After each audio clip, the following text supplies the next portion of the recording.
Hi y'all, I have some bacon here that I'm gonna bake. I'm gonna show you how I bake it. I'm gonna be making some dinner tonight that's gonna require some bacon, so I'm gonna take you along for that. It's actually my shrimp and grits recipe, which is really yummy. So what I'm gonna do now is I'm gonna get bacon and I'm gonna put it on my cookie sheet. And I don't know how y'all do your bacon. I fry my bacon sometimes, and then sometimes I bake it. But for things like this, when I'm preparing like maybe something for a dinner that's for later or something like that, I'll just bake it. If I'm making, like, let's say breakfast in the morning or something like that, I'll pan fry my bacon. But for things like this, I like to just do this. It's easier, it cleans up better, and you get your bacon in nice straight pieces. I also like to do my bacon this way when I make BLTs. I'm gonna go ahead and make the whole package, although for the recipe that I'm doing tonight that you'll be coming along for, you probably only need half of the package. But if you like bacon, you can always do more. I usually just do half of a package, so I'm gonna go ahead and bake all of it up because I can just go ahead and save the rest of the bacon for like BLT sandwiches or anything else that requires bacon in the next few meals that I make.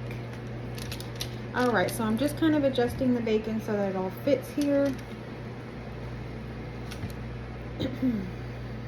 And you can use turkey bacon, plant-based bacon. I'm using regular pork bacon, and so you can just put it like this on your pan. I always line it with foil, that way I can pick it up and throw it away when I'm done. But that was the whole package, a 12-ounce package, so it's all there.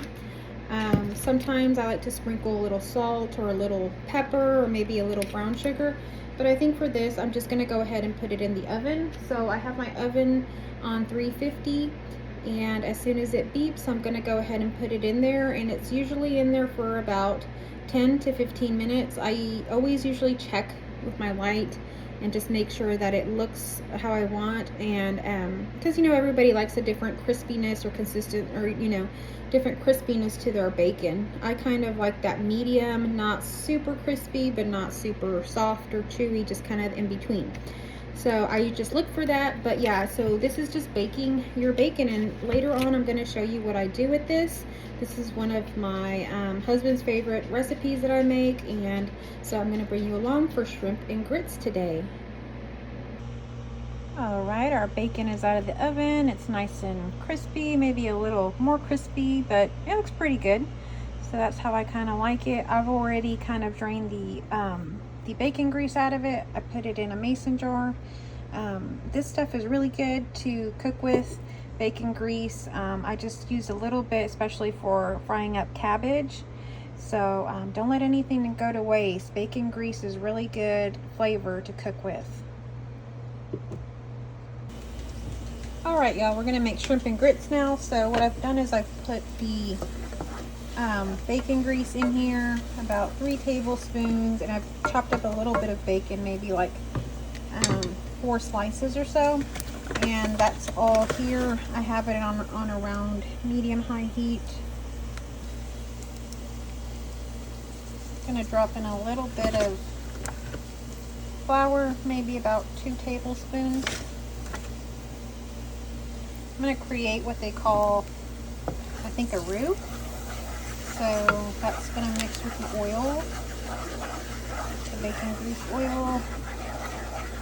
When it's all incorporated and mixed in together, I'm going to kind of let it boil a little bit. Okay, so I've mixed in some heavy whipping cream, and I've mixed in this. It's like chicken bouillon. Nor. I mixed in about a teaspoon of that, and you can do it to taste. I don't like a whole lot. It does already have like some salt in it, so you want to be careful you don't add too much. And so I'm just mixing it in. It's going to thicken up like a gravy, and this is going to be the gravy that goes over your grits. And that's it. You can add onions to it. You can add salt and pepper to it, but that's pretty much how it is. It's really good. All right, y'all, so the gravy has thickened up. You can see how it's a little bit thicker, and you can thicken it up more. That's usually a good consistency for me. Over here, I'm going to start making the grits.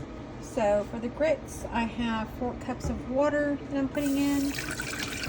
And pour that in here. And it says 4 cups of water to, let's see. Well, it's not focusing, so let me take a look for myself. It looks like 1 cup of grits. So this is what it looks like. That's the kind I'm using. The quick kind is pretty good. And so I'm going to put it in my measuring cup.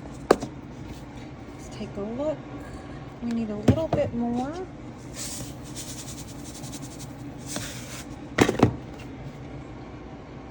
So that's a cup.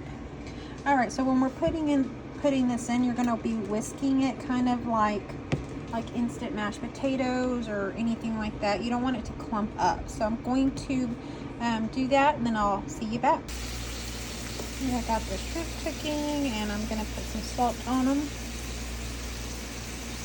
And then here I'm going to do some black pepper.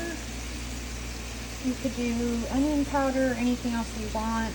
I'm going to let these cook up a little bit here. And over here I still have my water getting ready to boil and my gravy back there. Alright, this is the finished product. So I have grits under there, then I have my gravy, then I have shrimp, some bacon, and green onions. And this is my husband's here, and I have a little bit of a smaller portion back there for myself. So that's what we're having for dinner. This is one of my favorite dishes. It is super yummy. I will post the recipe down below in the description for y'all. Enjoy.